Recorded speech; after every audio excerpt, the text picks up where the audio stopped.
Alright, we're going to look at Beethro's adventure today. So this is a T-Mobile Sidekick 3, sort of famous for having the flip-out keyboard. Came out in 2006, I think. So here's our game. You can see a cool pseudo 3D rotation there. And go to the first level. So this is a dungeon crawler, but it's turn-based, so you can move in cardinal directions and diagonals. And then with the scroll wheel you can spin clockwise or counterclockwise. Every time you take an action, the enemies in the room, if there are any, take an action. So first level. Not much going on yet. Kind of get introduced to switches here. If you just strike them with your sword, they'll trigger.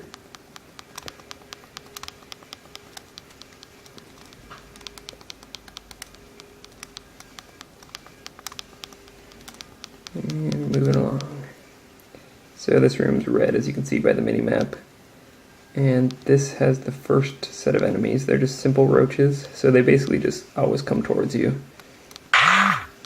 And we have sound on. That's going to get annoying pretty quickly. So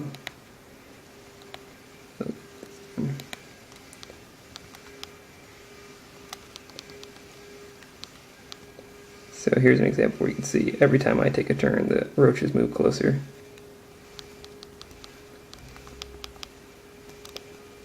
And this one, just have to remember which way you rotate your sword so you don't rotate it the wrong way.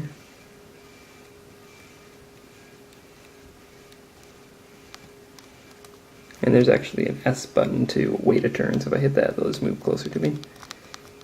So, room's no longer red. You can also hit M to view the mini-map of everything. No red rooms. You have to clear out every room before you can beat a floor. So this one's pretty easy. You can just basically wait. Oh, I waited too long. Wait for a bit. Pretty bad at this game, as you can see.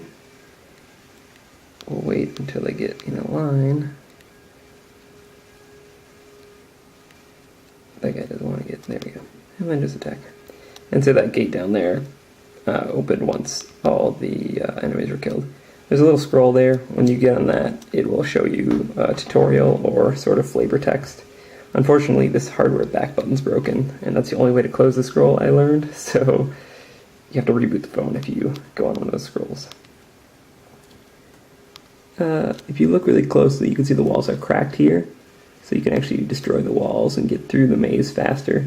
Because this roach down there, I'll show you, if I wait it out, it's a queen roach, so it's going to lay eggs, which after a couple turns hatch into roaches and then swarm me. So I'm going to reset the room here.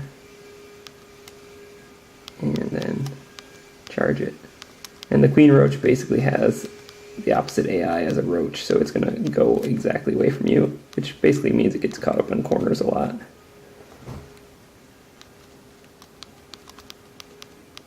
And there we go.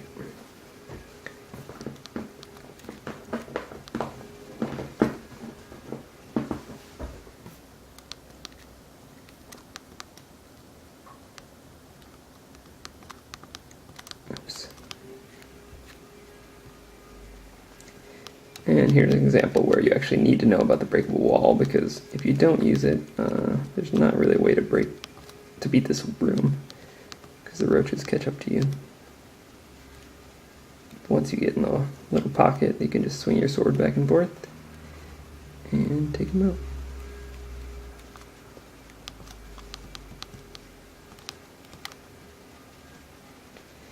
out. Here you can see the arrow there and there. Basically what that does, I'll go check it out. You can't go down, so as I press down, I actually can't move on that arrow, but the roaches can move. So it's just a one-directional blocker tile, I guess.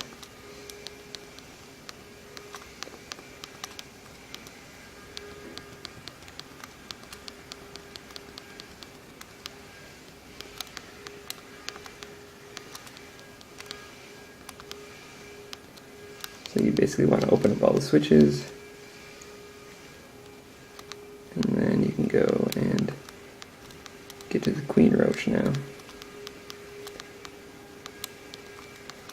it's important because the enemies can actually go diagonally too, so you have to be somewhat careful. See, I don't really want to die here since I put so much effort into this room already. The game keeps track of all your movements, including the rotations, and gives you statistics on them, but I'm playing pretty safely, so... And once you hit the stairs, you're done with that level.